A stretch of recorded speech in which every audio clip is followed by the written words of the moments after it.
Olá pessoal, tudo bem com vocês? Então, passando aqui só para avisar que começa hoje o terceiro concurso de Paleoartes do Paleoblog, certo? Então, de vez em quando, aqui no perfil do Paleoblog, eu realizo concursos de paleoarte para estimular a produção de paleoarte, para divulgar alguns paleoartistas iniciantes, né? A gente já teve 2 edições desse concurso, a última delas ocorreu em 2023 e esse ano a gente vai estar iniciando o terceiro concurso, né? A terceira edição desses concursos de paleoarte. Esse ano o tema vai ser um pouquinho diferente. Então, nas 2 primeiras edições, nós fizemos concursos de paleoarte que tinham como objetivo de redesenhar designs de criaturas pré-históricas, de alguma mídia pré-existente, só que de uma forma cientificamente correta. Então, o primeiro concurso ele tinha como tema Dinossauro Rei, quem lembra aí do anime Dinossauro Rei, né? Então foi redesenhando os dinossauros de Dinossauro Rei de uma forma cientificamente correta. E o último concurso, que foi em 2023, tinha o tema Jurassic Park reconstruído, né, que era para redesenhar as criaturas de Jurassic Park, Jurassic World, ou algumas cenas de forma cientificamente correta, né, trazendo aquelas criaturas, né, aqueles dinossauros e outras criaturas pré-históricas, de uma forma mais cientificamente correta com o que a gente conhecia na época. O concurso desse ano não vai ser de redesenho, ele vai ter um tema um pouco mais original, que vai dar um pouco mais de liberdade para os artistas. O tema do concurso desse ano é Mesozoico Vivo, onde a gente vai estimular os artistas a explorarem os comportamentos e interações entre os animais do Mesozoico. A Era Mesozoica ela é a segunda era geológica do Éon Fanerozoico, que é popularmente conhecida como Era dos Dinossauros, porque é nessa era geológica que aparecem os primeiros dinossauros e também, infelizmente, em que os dinossauros não avianos são extintos. Então é uma era geológica muito famosa, porque a gente vai ter aí os dinossauros, a gente vai ter o aparecimento dos pterossauros, de diversas linhagens de répteis marinhos, como mosassauros, plesiosauros, ictiossauros, etc., né? Além de ser o momento em que vai ter o surgimento ali dos primeiros mamíferos, das primeiras aves, os primeiros crocodilianos, né, propriamente ditos. Então, vai ser uma era de grandes mudanças na vida na Terra, uma era marcada ali por táxons muito famosos, né? Então, é só pensar em qualquer dinossauro, você está pensando na Era Mesozoica. Então, para esse concurso, os paleoartistas vão poder utilizar qualquer ou quaisquer animais da Era Mesozoica, né, seja do período Triássico, do Jurássico e do Cretáceo, de qualquer região do mundo e de qualquer linhagem. Pode ser vertebrado e invertebrado. Pode ser, é claro, dinossauro, pterossauro, réptil marinho? Pode, mas também pode ser outros táxons, né, outras linhagens, às vezes menos conhecidas, como por exemplo Dicynodontes, Pseudosúquios, mamíferos primitivos, peixes, enfim, vocês podem explorar qualquer, vão poder utilizar aí qualquer animal que tenha vivido durante a Era Mesozoica. E como eu falei, no concurso desse ano a gente vai tentar então explorar comportamentos e interações entre os seres vivos.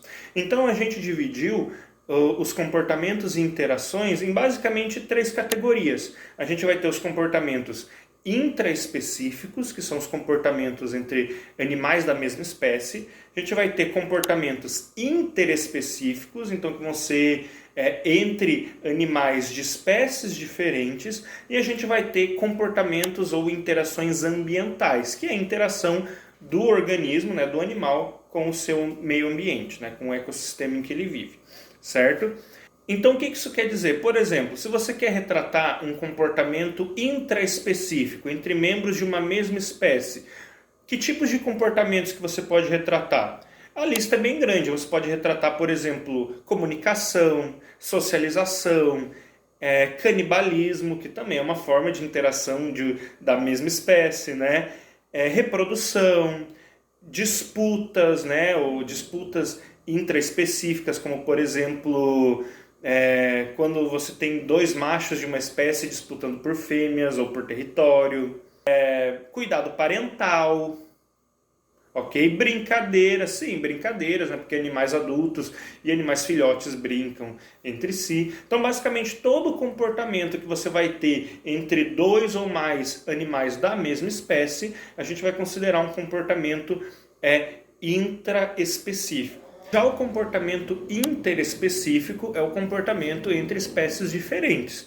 Então a gente vai ter comportamentos como, por exemplo, alimentação. Então, por exemplo, caça, pesca, herbivoria, né, que é um animal herbívoro com uma espécie de planta. Então são interações entre animais de espécies diferentes. A gente vai ter competição interespecífica, então, por exemplo, competição de territórios ou recursos entre animais de espécies diferentes. Pense, por exemplo, dois carnívoros de espécies diferentes disputando uma mesma carcaça. É um exemplo de competição interespecífica, né? Entre espécies diferentes. Você vai ter, às vezes, também formação de bandos mistos, né? Como, por exemplo, ocorre entre zebras e gnus na África. Você vai ter, às vezes, um comportamento interessante também, adoção. De vez em quando, é raro, mas acontece, de vez em quando ocorre de animal de uma espécie adotar o filhote de uma outra espécie, às vezes relacionada, às vezes não, para criar. Né? É um comportamento raro, mas ainda é um comportamento interespecífico. Né? Você vai ter pode retratar comportamento de mutualismo, que é quando duas espécies têm um comportamento de cooperação obrigatório, né? Então, para eles sobreviverem, eles têm que trabalhar juntos para sobreviver. Você vai ter o comportamento de protocooperação, que é igual ao mutualismo, só que não é obrigatório. Então, tipo, você tem duas espécies que, quando cooperam, as duas saem ganhando, mas se elas estiverem sozinhas, elas conseguem sobreviver normalmente também. Parasitismo, sim, parasitismo é uma relação entre espécies diferentes. E quando eu falo parasitismo, não necessariamente eu estou falando, por exemplo, de você ter, né, uma lombriga, ou ter pulga, ou ter carrapato, né, que pode ser registrado também. Mas também parasitismo, por exemplo, algumas espécies de aves fazem parasitismo de ninho. Né? O cuco, o chupim, eles vão lá, botam seus ovos dentro do ninho de outras espécies de aves e deixam para as outras aves cuidarem desse filhote deles. Então isso é um tipo de parasitismo também. Então aí são vários tipos todo tipo de comportamento que vocês pensarem envolvendo aí duas espécies diferentes vai se enquadrar dentro de uma relação, uma interação interespecífica, certo? E por fim, a última categoria de comportamento que a gente separou para o concurso é a interação ambiental. Então, a interação de um ser vivo com o seu ambiente. E aí também há vários exemplos. Você pode, por exemplo, mostrar uma ação de escavação. Né? Você pode mostrar uma ação de exploração ambiental, então o animal explorando ali o seu ambiente, pode ser mostrar um exemplo de nidificação, que é a construção de ninho, né? Superação de catástrofe, então está acontecendo uma catástrofe, uma enchente, uma erupção vulcânica, como que um animal lidaria numa situação dessas, né? Como que ele poderia tentar sobreviver? Isso também é uma forma de interação ambiental. Né? Camuflagem, interação ambiental, superação de obstáculos naturais. Então, o animal tentando atravessar um obstáculo natural, por exemplo, uma mata muito densa, um terreno íngreme, um rio, né? Então, ele tentando atravessar esses obstáculos também é uma forma de interação do animal com o seu ambiente. Então, você, paleoartista, você vai escolher uma espécie, né, extinta ali da era mesozoica, e você vai retratar essa espécie num desses três contextos. Num contexto de interação intraespecífica, num contexto de interação interespecífica ou num contexto de interação ambiental. Você vai escolher um desses três contextos. Para esse concurso, a gente vai permitir certo grau de extrapolação e também de especulação. certo? Então você vai poder se basear nos comportamentos de outros animais, sejam viventes ou sejam extintos. Então, por exemplo, várias aves hoje em dia fazem a famosa dança do acasalamento ali para tentar impressionar suas parceiras, né? Nada impede que você retrate, por exemplo, um dinossauro não aviano realizando o mesmo tipo de comportamento, né? Se inspirando ali nas danças de aves atuais. Inclusive, a gente tem, né, evidências no registro fóssil de que possivelmente dinossauros não avianos faziam dança do acasalamento também. Né? Mas, enfim, é uma dica. Então, vocês podem se inspirar nos comportamentos de animais vivos hoje em dia ou de animais que já estão extintos para reconstruir a cena de vocês. A única coisa que não pode é se esse comportamento que você está tentando retratar, ele entrar em contradição com o que a gente sabe da anatomia daquele animal. Então, por exemplo, o animal fisicamente não conseguiria fazer isso por uma questão anatômica ou fisiológica. Não pode. Se isso entra em contradição com o ambiente em que ele vivia, sei lá, o animal vivia num deserto e daí você quer retratar ele montando um dique como se ele fosse um castor, né? Coletando madeira para fazer um dique como se fosse um castor. Num deserto, muito pouco provável. Então, se entra em contradição com o ambiente dele, também não pode. E não pode entrar em contradição com o que a gente sabe do comportamento desses animais no registro fóssil, do que a gente sabe ou que é inferido a esses animais. Por exemplo, existe um dinossauro chamado Oryctodromeus, que é um dinossauro ornitópode, que ele é conhecido por escavar tocas.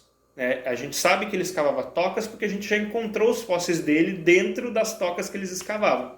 Então a gente sabe que esses animais eles teriam uma vida subterrânea. Então não faria sentido você fazer, por exemplo, uma paleoarte retratando um Oryctodromeus empoleirado numa árvore dormindo como se fosse um passarinho. A gente sabe que ele vivia em tocas, então esse é o comportamento esperado dele. Então desde que a sua especulação não entre em conflito com a anatomia do animal, o ecossistema do animal e os comportamentos que a gente sabe ou suspeita que ele tinha no registro fóssil, beleza, vocês podem utilizar, explorar qualquer outro tipo de comportamento. Eu só peço para aqueles paleoartistas que vão fazer artes que tenham como um tema violência ou ato reprodutivo, que não sejam muito explícitos, tá? Até porque a gente vai ter pessoas menores de idade participando do concurso. Beleza? E quais serão as categorias do concurso? Como foi no ano passado, o concurso desse ano ele vai ter 3 categorias. A categoria adulto, categoria juvenil e categoria da escolha popular, certo? E dessa vez, esse ano a gente não vai ter premiação em dinheiro para os participantes, mas a gente vai ter premiação física para os primeiros lugares em cada categoria. Então a primeira categoria é a categoria adulto, onde podem participar paleoartistas que tenham ali 18 anos ou mais, certo? E o prêmio para o primeiro lugar nessa categoria é a estatueta Ceratosaurus, feita pelo André Martins, né, que é um paleoartista amigo nosso, que está doando todas as estatuetas, né, para o concurso. Então ele fez e doou essa estatueta do Ceratossauro para o concurso, que vai ser a premiação do primeiro lugar na categoria adulto. A gente também vai ter a categoria juvenil, que é para os paleoartistas que tenham entre 13 e 17 anos de idade. E a premiação nessa categoria é a estatueta Pteranodon, que também foi feita pelo André Martins e que foi doada para a gente aí do concurso. Lembrando que os participantes menores de idade no concurso, eles vão ter que apresentar um termo de ciência e autorização assinado por um responsável maior de idade. O modelo dessa autorização ele vai estar disponível lá no site do Paleoblog. Inclusive, esse vídeo aqui ele é só um resumo do concurso, tá? Todas as informações e regras do concurso vão estar disponíveis nesse edital que está lá no site do Paleoblog. Então, se você tem interesse em participar do concurso, entre no site, leia todas as regras, leia todas as informações, siga o modelo de envio de e-mail, siga o modelo autorização, para você poder participar aí tranquilamente. Beleza? E a terceira e última categoria é a categoria de escolha popular.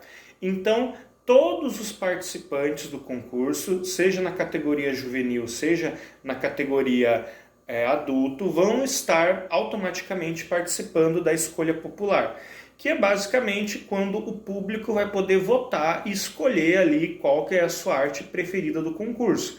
A arte mais votada vai receber ali a estatueta Stegosaurus, que foi produzida pelo Guilherme Bilinski e doada pelo André Martins para a gente, que é uma estatueta também muito bonita, certo? Então, basicamente, são essas 3 categorias para os participantes aí desse concurso do Paleoblog. E as datas, hein? Então, o concurso, né, ele começa hoje, dia 1/6, né, dia 1º de junho, e a data limite para envio, para inscrição da sua arte, vai até o dia 12 de julho, 12/7. Então vocês têm mais ou menos quase um mês e meio aí para produzir a sua arte, inscrevê-la no concurso e concorrer a esses prêmios maravilhosos. Como eu já falei, isso aqui é apenas um resumo das informações e das regras do concurso. Todas as informações completinhas estão lá no site do Paleoblog, então vocês acessem o site. Se você estiver assistindo esse vídeo pelo YouTube, o link vai estar no primeiro comentário fixado aqui do vídeo, ou vocês podem acessar as regras do Paleoblog através aí do perfil, seja no YouTube, seja no TikTok, ou onde você estiver vendo esse vídeo. Beleza? Então, desejo a todos uma boa sorte, um bom trabalho. Espero ver artes maravilhosas e venha, participe, concorra a essas estatuetas maravilhindas, certo? E nos vemos em breve. Um abraço.